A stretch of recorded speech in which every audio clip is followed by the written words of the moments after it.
Almost 200 climbers are trapped on Mount Everest when the Nepalese earthquake strikes. Whoa, whoa, whoa, whoa, inside! 18 people die on the mountain. Down, keep down, keep down, keep down! Under the table, under the table! Keep down, But some have a miraculous escape. It must be an earthquake. Oh I'm one of the survivors. This is the story of what happened to me on Everest and what I found in the country below.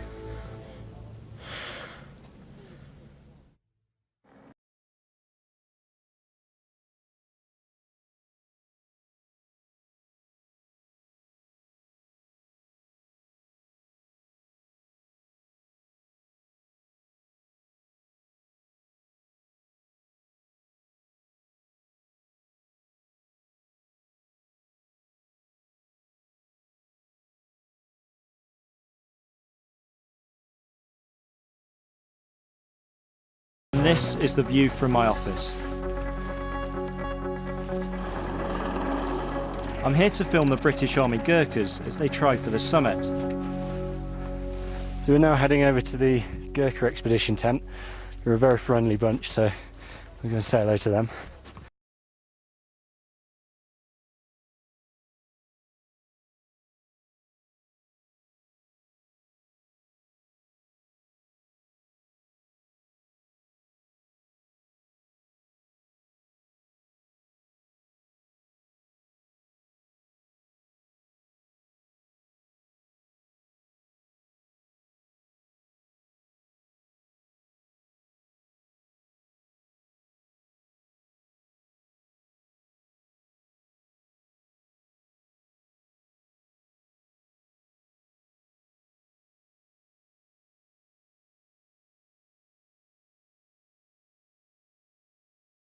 Of Afghanistan, but climbing Everest is still daunting. That challenge and this challenge is different. So there is challenge here. It's not fun climbing, top of the world. I mean, when you sit and look at it from your tent door for the last 2 days, It gets bigger, doesn't it?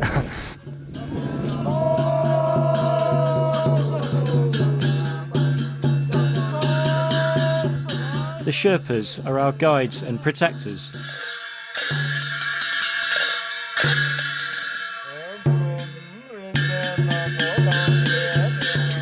Among them is Kumar, one of the most popular on the mountain. I had no idea that you were a barber as well. The camp barber, Tenzing. So how often do you do this? And his customer, Pasang Temba.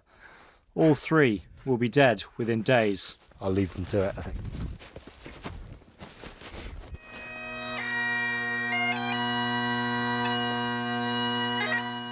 The next staging post is Camp 1. To get there, we have to go through the infamous icefall. 16 Sherpas died there last year. The Gurkhas take a moment to pay their respects before we set off from base camp.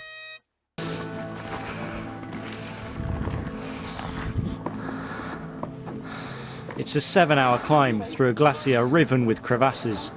The towers of ice are constantly moving.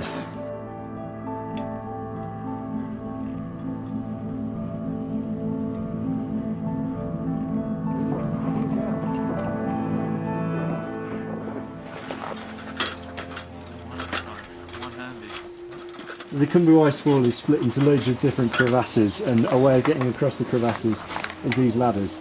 There's quite a big drop down there.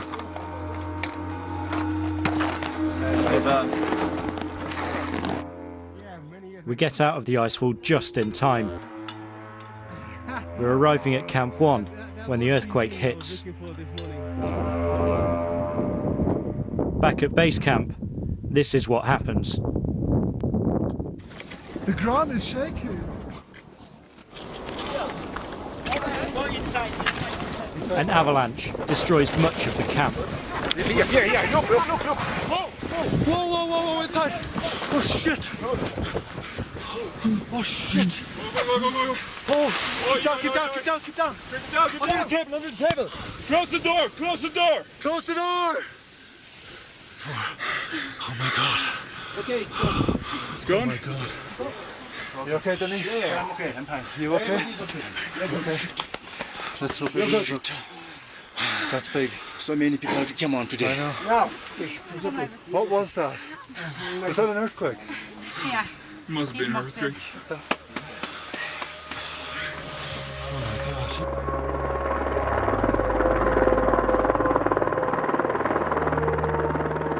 god. 18 people die at base camp. These news pictures show how the injured were rescued and how the most severely injured were airlifted out. But up at Camp 1, we have no idea what's happening.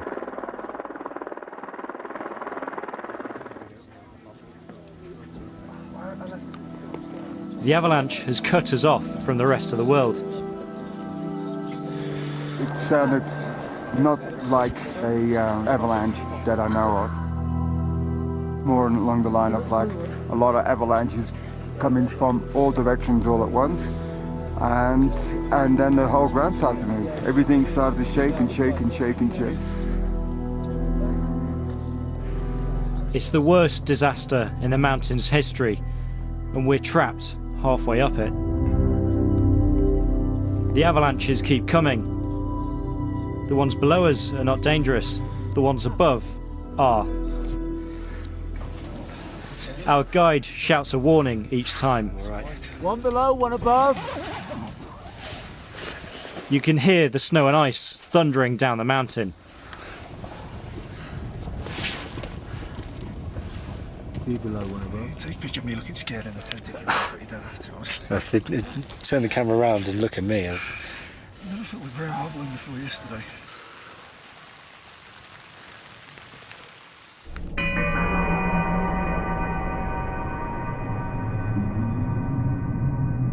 Camp 1 is always dangerous. It's so prone to avalanches, you only stay for 18 hours on a good day. Almost everybody thinks we're going to die. We try and carry on as normal. How many guests do you have in there? We have one full and one part. We're fine. Yeah, thank you, Tunde. Our Sherpas help keep us all alive. We're surrounded by 3 of the world's tallest mountains. We have no way out, and food supplies are running low. what does that say? We're going to stick up here for 4 days, like. I was going to say eat my shoes, but you can't eat these. Water is vital at altitude, and the precious gas to boil snow is running out.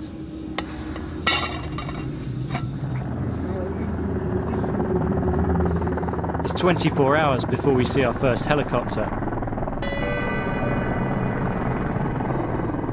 A few climbers are rescued. Then the weather closes back in. The Gurkhas take control. I think if we drop a list of who's getting out and when, chopper-wise, then we can have a look at who's remaining. We're stuck for another 24 hours as avalanches come down.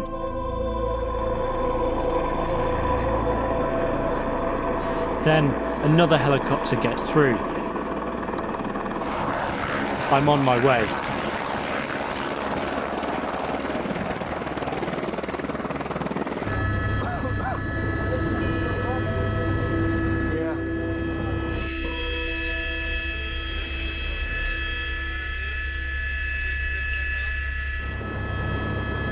I get my first glimpse of what was base camp.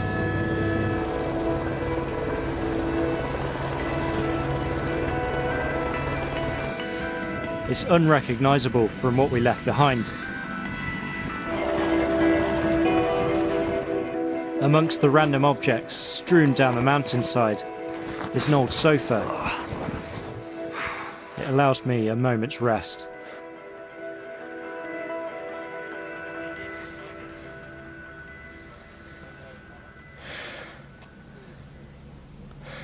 the most ridiculous situation I've ever been in.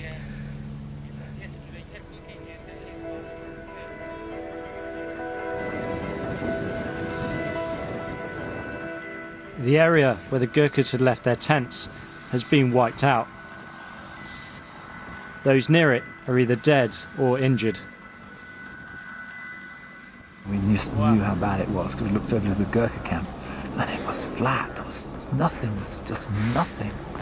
And I came back to the camp and found the guys. A couple of them were still alive, but they were really bad. My tent was also directly in the path of the avalanche. If I'd been at base camp, I would have been killed. That was my tent. I would have been so dead. But still, the enormity of the event is only just sinking in. I had global news on to me. I said, I think we're flying into Kathmandu today. Because of course it's like, you know, the #1 story all over the world kind of thing. Yeah. Then it's my turn to leave Everest. Yeah. Yes, I'm going to send Tom now, and I'm going to send the bags. Okay, cheers. The bodies of the climbers are covered with orange tents. It's the last thing I see before I leave. Among them, Sherpas Kumar, Pasang Temba and Tenzing. Away from the mountain, the devastation is far worse. More than 8,000 people have died.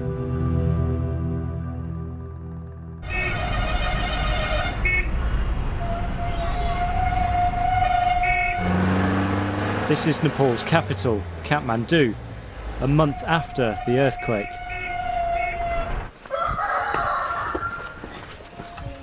Namaste.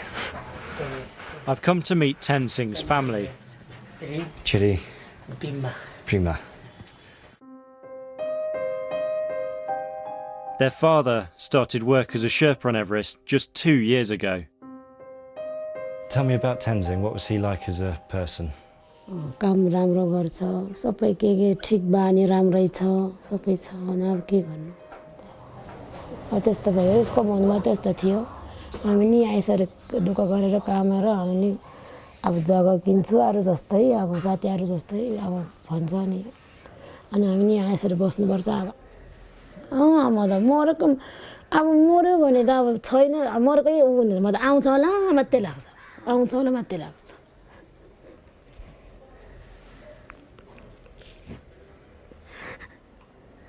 मर्न होला फर्केर आउँछ मात्रै लाग्छ आगो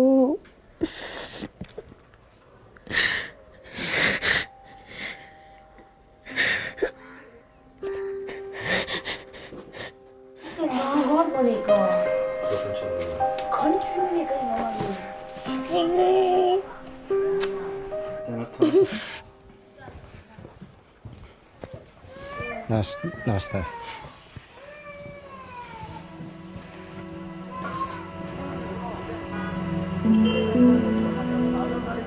Whole neighbourhoods have been reduced to rubble.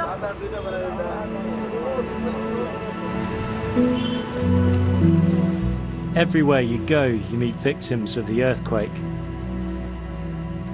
This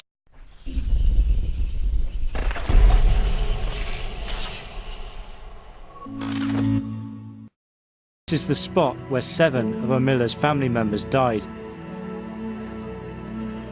They were redecorating their home when the earthquake struck.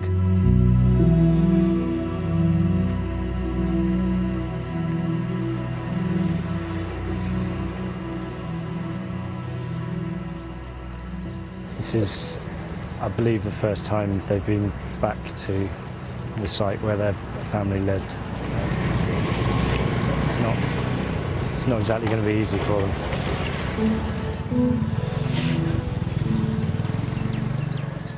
Amila has lost her mother, her grandmother, her sister, 2 brothers and 2 nieces.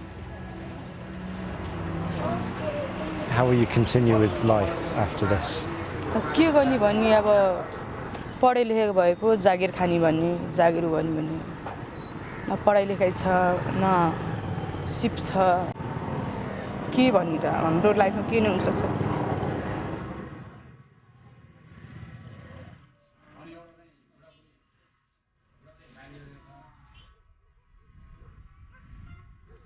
The buildings still standing are often dangerous. Hundreds have taken refuge on this golf course.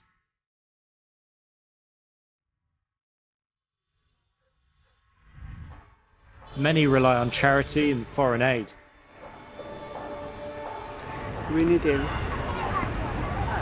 We have two babies. I have one job. We need food. These people have lost so much, but they retain their hospitality.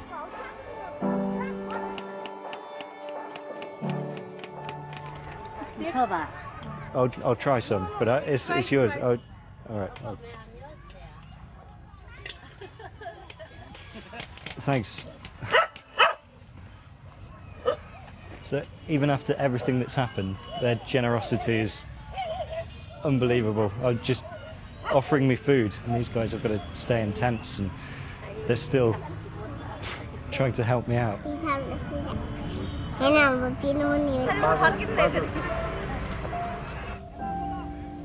If anyone can put this country back together, it's these people.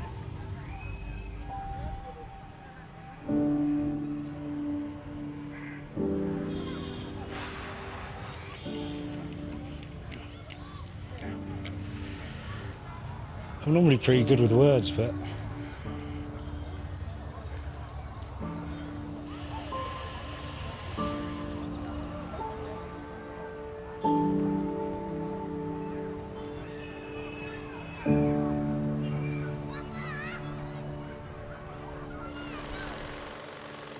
it's not just Kathmandu that has been devastated. Much of the country is in ruins.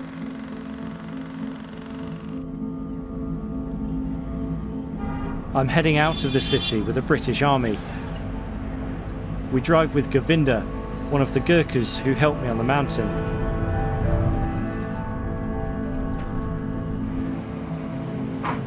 So at the moment we're trying to catch up with a couple of Gurkha Land Rovers to go to the village of Preeti to deliver aid.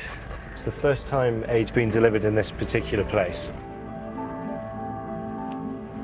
We're heading to a remote region which was hit by a massive aftershock. It's a grueling 48-hour journey.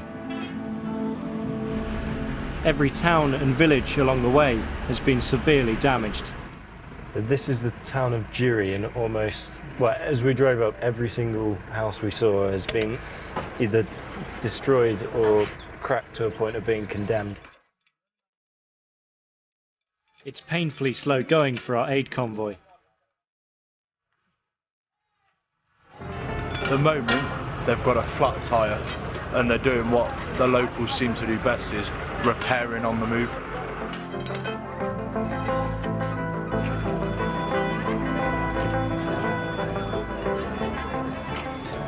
So what we're planning on doing is going out to this area for 2 days. And that will give the Gurkhas a chance to work out exactly how much damage there is and what they can do to help the people there, and us a good opportunity to see how they do it. And we've stopped already.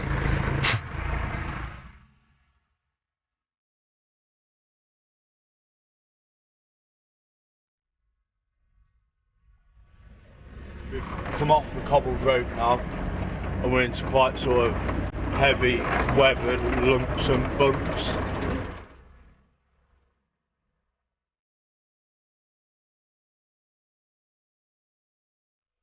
As the roads get worse, the aid lorry struggles to make it up many of the hills.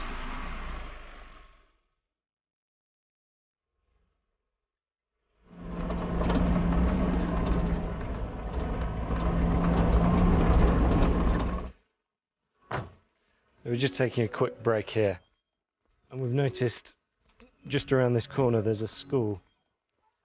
You can see all the blackboards in the corner and the school benches all out on the side.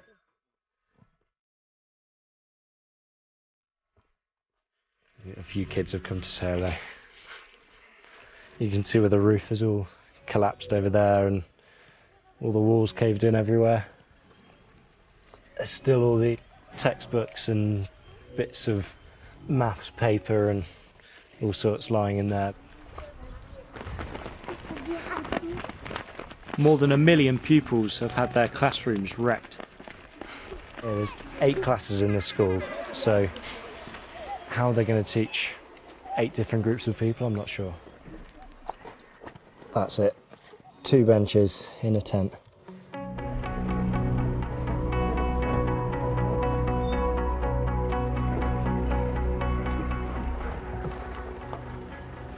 They're in another destroyed village.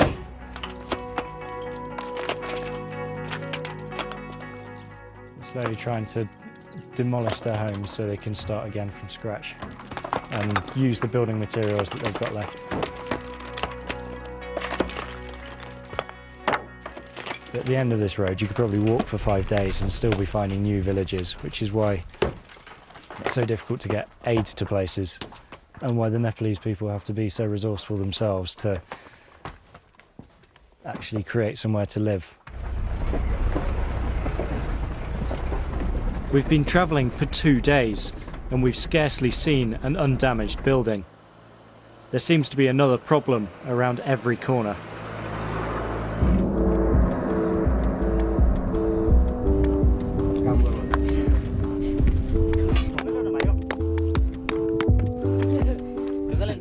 The Nepalese people are rebuilding the country stone by stone. The further we go away from the main road, the more people are helping themselves. And this is rebuilding the road so more supplies can get to them, so more people can help them. It's quite ingenious the way they make it. They just hammer rock straight on top of the dirt.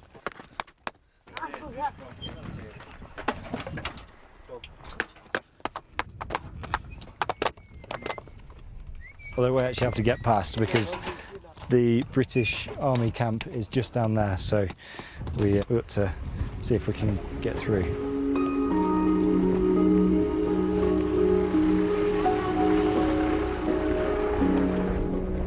We're just heading on the final stretch to the village of Preeti.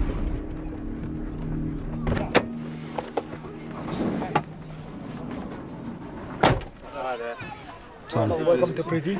Cheers. Staff Sergeant Preeti. Preeti. He is in Preeti. Staff Sergeant Preeti Chandra. Yeah. Okay. What I've been doing is, first of all, visiting the welfare pensioners, service pensioners, and the serving personnel. So they're former and serving Gurkhas? Yes, Yeah. yes. Visiting their houses and assessing the damage in their building and just checking if they are okay. On top of that, they've been building this temporary structure. We're going to donate that to the school as 2 classrooms. The building is also being used to show the villagers how to construct their own shelters. Obviously, you already seen how resourceful the Nepalese people are. If they see, then they will copy very easily. The old school is too dangerous to use. These buildings will get pupils back in the classroom. Every day, 2 or 3 shock are coming, and they are very much terrified, they are very much afraid. And we only console the students, make them enjoy and forget the fear in their mind and restart their study.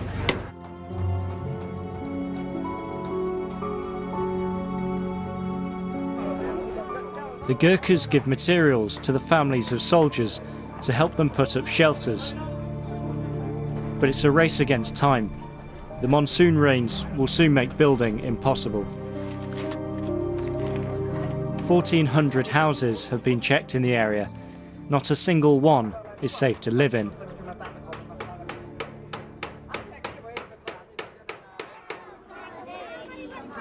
Another 6 classrooms will still be needed for all these pupils.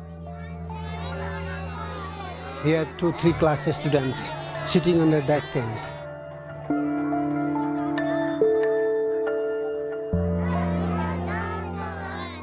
The Gurkhas are moving on to another remote village, and so am I. I'm still haunted by Everest. There's one last thing I need to do. I want to visit the family of Kumar, another of the Sherpas who died on the mountain.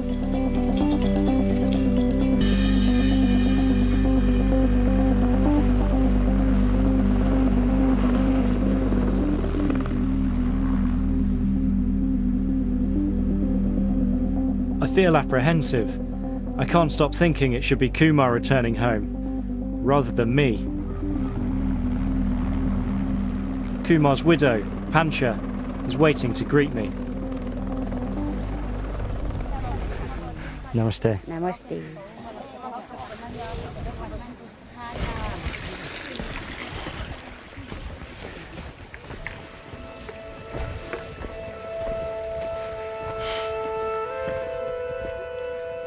We walk 2 miles up the valley.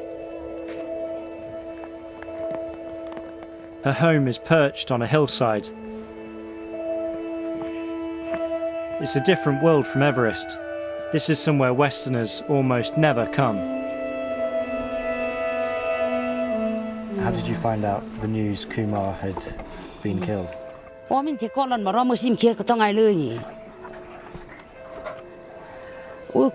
Gas mateo dolo lo mi tu ti ma u khora che kon nam lo cha sia ke dung sem tuk duru mi no u mo lo ni chati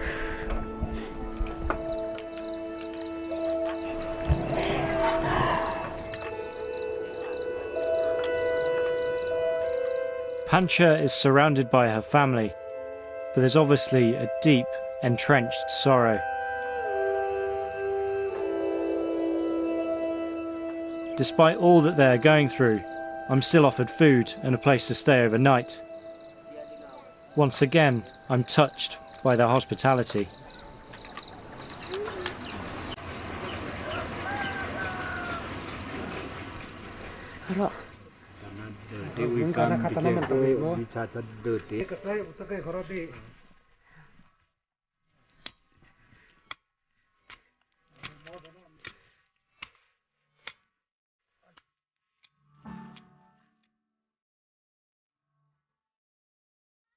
You spend time with the Sherpas on the mountain, but you never quite know where they come from, their families. They're just, you know, a friendly face that wakes you up in the morning and takes you up the hill. But coming out here and seeing, you know, where they live, what they left behind, and what they were risking by helping Westerners get to the top of the mountains, quite poignant.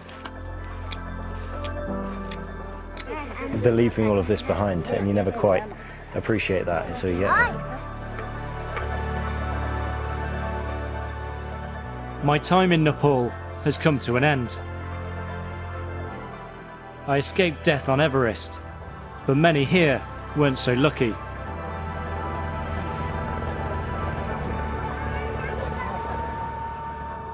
And for those left behind, the struggle to rebuild their country is only just beginning.